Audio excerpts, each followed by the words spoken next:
안녕하세요. 아두이노 11번째 영상인데요. 이번에는 아날로그 입력 부품인 조도 센서를 사용해서 빛의 양을 측정해보고 그 측정한 데이터를 활용해서 LED도 동작시켜 보겠습니다.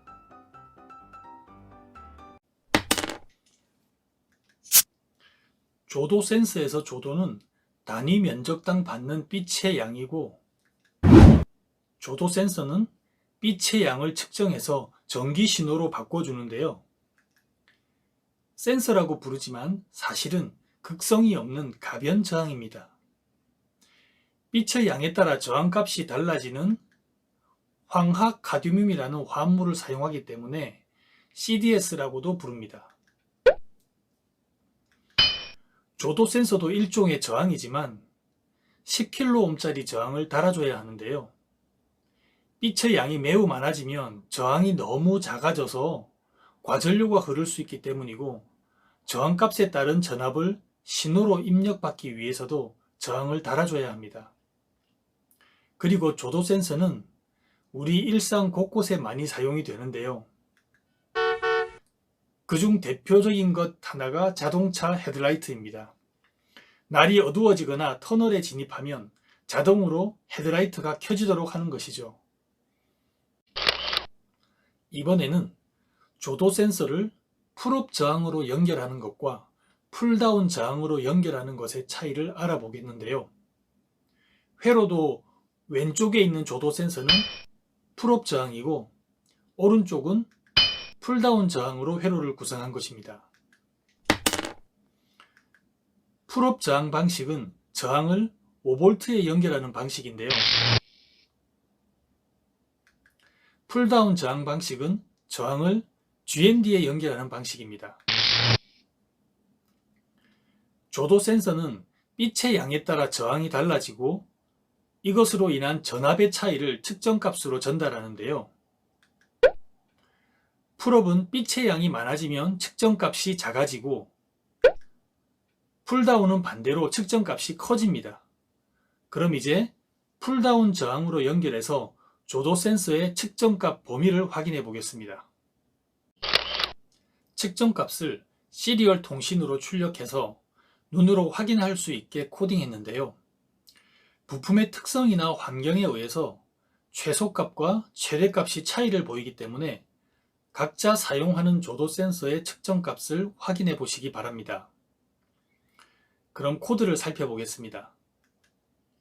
핀의 사용 형식이 인풋일 때는 핀모드 함수를 생략할 수 있는데요. 인풋이 아두이노의 기본값으로 설정되어 있기 때문입니다.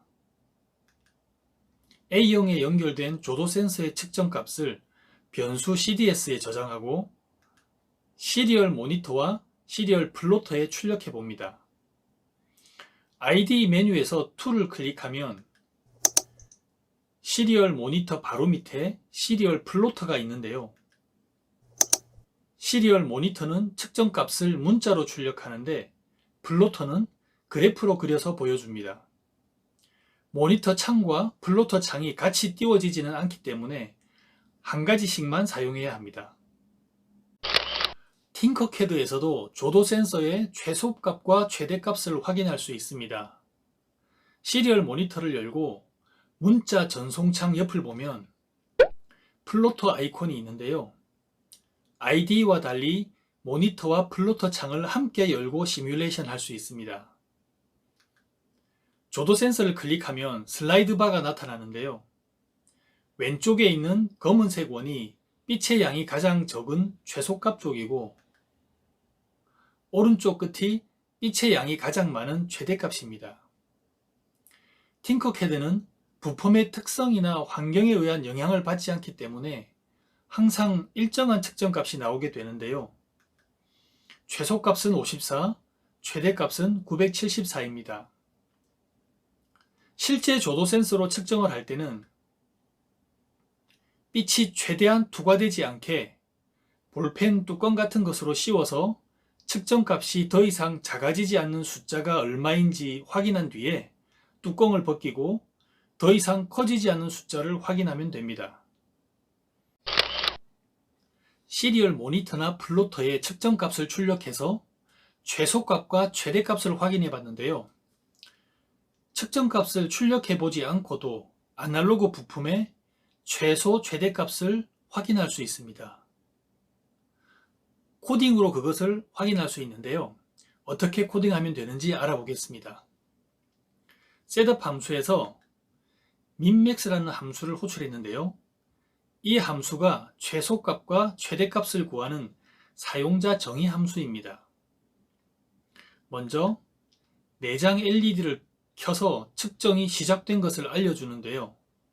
측정이 끝났을 때도 함수 끝에서 내장 LED를 꺼서 알려줍니다. 이것은 시작과 끝을 우리 눈으로 확인하기 위해서 코딩해 준 것입니다. 이제 참인 동안 반복하는 while문을 시작하는데요. 종료 조건에 있는 밀리스 함수는 시간을 측정하는 함수입니다. 프로그램이 시작된 후부터 1000분의 1초 단위로 증가되는 값을 반환하는데요. 종료 조건의 설정값보다 커지게 되면 while문이 종료됩니다.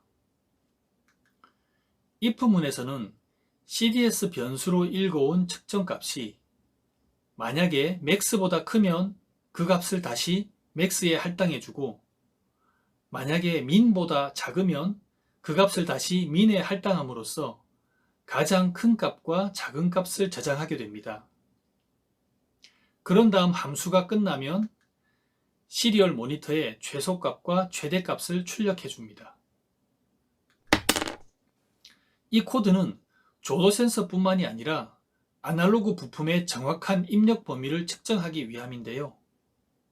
측정값을 별도로 확인해 보지 않아도 최소값과 최대값을 활용해서 코딩을 할 수 있습니다. 그런데 팅커캐드에서는 필요하지 않고 실제 아두이노 부품을 사용할 때 유용한 코드입니다. 이제 팅커캐드의 시뮬레이션을 보고 미션을 수행해 보도록 하겠습니다.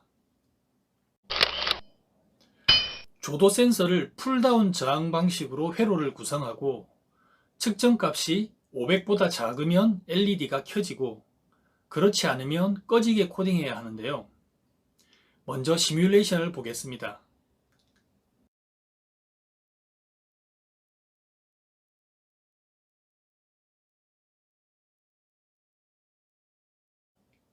조도 센서의 슬라이드 바를 왼쪽으로 움직여서 빛의 양을 적게 하면 LED가 켜지고 오른쪽으로 움직여서 빛의 양을 많게 하면 꺼지게 됩니다. 그런데 최소값과 최대값을 측정할 때 느끼셨는지 모르겠습니다만 조도 센서의 슬라이드 바를 움직일 때 왼쪽 3분의 1 지점에 값이 몰려 있습니다. 팅커캐드에서 조도 센서를 사용할 때 참고하시기 바랍니다. 그럼 잠시 영상을 멈추고 코딩을 해보시기 바랍니다. if else 문을 사용하면 어렵지 않게 해결할 수 있습니다. 코딩해 보셨나요? if else 문만 잠깐 보고 가겠습니다. if 문의 조건이 500보다 작아야 참여되니까 만약에 측정값이 500보다 작으면 LED가 켜지고 그렇지 않으면 LED는 꺼지게 됩니다. 미션을 한 가지 더 수행해 보겠습니다. 이번에는 측정값이 작아지면 LED의 불빛이 어두워지고 반대로 측정값이 커지면 LED가 밝아지게 코딩을 해야 합니다. 일단 먼저 시뮬레이션부터 볼 텐데요. 첫 번째 미션에서 말씀드렸듯이 팅커캐드의 조도 센서는 슬라이드 바의 값이 한쪽으로 몰려 있어서 밝기의 차이가 그리 크지 않다는 점을 미리 알고 보시면 좋겠습니다.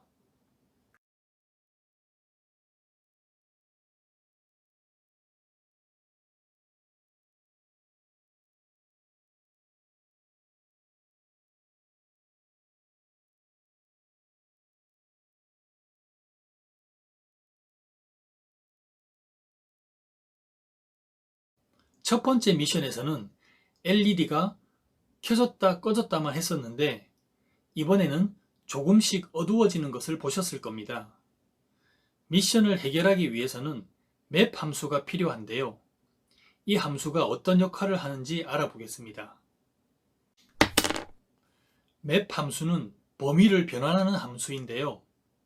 측정값의 최소값과 최대값의 범위를 변환하기 위해 사용합니다. 그렇다면 왜 최소값과 최대값의 범위를 변환해야 할까요? 네, 그렇습니다. 아날로그 입력값의 범위와 PWM 출력값의 범위가 다르기 때문입니다. 아날로그 입력값의 범위는 0에서 1023인데요. PWM의 출력값 범위는 0에서 255입니다. 따라서 맵 함수로 아날로그 입력값의 범위를 PWM의 출력값 범위에 매핑해줘야 합니다. 만약에 맵 함수가 없었다면 우리는 어떻게 해야 했을까요? 아마도 수학적으로 이렇게 일일이 계산을 해줬어야 할 겁니다. 하지만 맵 함수를 사용하면 측정값을 매 순간 매핑을 해서 반환해 줍니다. 그리고 매핑 값을 반환할 때는 계산값의 소수점 이하는 버리고 반환합니다. 맵 함수의 사용 형식인데요. value는 조도 센서가 측정한 입력값이고 from low와 high는 아날로그 입력의 최소값, 최대값입니다. to low와 high는 PWM 출력의 최소값, 최대값입니다. 그럼 맵 함수를 사용해서 두 번째 미션을 코딩해 보겠습니다. 샵 define 전처리기 중에서 대문자 SEC의 치환 내용이 상수 만인 것은 밀리스 함수가 1000분의 1 단위로 시간을 반환하기 때문에 10초간 확인하기 위해서인데요. 팅커캐드에서는 1분 동안 확인합니다. 따라서 10초간 확인하려면 1000을 적어줘야 합니다. 그런데 사실상 팅커캐드에서는 프로그램을 실행할 때마다 최소값과 최대값을 확인할 필요가 없는데요. 앞에서 말씀드린 대로 부품의 특성이나 환경에 의한 영향을 받지 않기 때문입니다. 따라서 팅커캐드에서는 사용자 정의 함수 minmax를 빼고 앞에서 확인한 최소 최대값 54와 974를 맵 함수에 적어주면 됩니다. 그럼 이제 코드를 함께 보겠습니다. 몇 개의 변수를 선언하고 전부 같은 값으로 초기화할 때는 모두 같은 줄에 적고 끝에서 한 번만 값을 할당하면 됩니다. 셋업 함수에서 사용자 정의 함수를 호출했기 때문에 10초간 최소값과 최대값을 측정한 뒤에 루프 함수가 시작됩니다. 사용자 정의 함수 minmax가 끝나고 루프 함수가 시작되면 아날로그 리드 함수로 읽어온 측정값을 변수 CDS에 저장하고 맵 함수로 아날로그 입력값의 범위를 PWM의 출력값 범위에 매핑합니다. 그리고 저장된 매핑 값을 아날로그 라이트의 출력값으로 전달합니다. 이번 영상은 여기까지입니다. 다음 영상 가변 저항과 함께하는 아날로그 입력에서 뵙겠습니다. 감사합니다.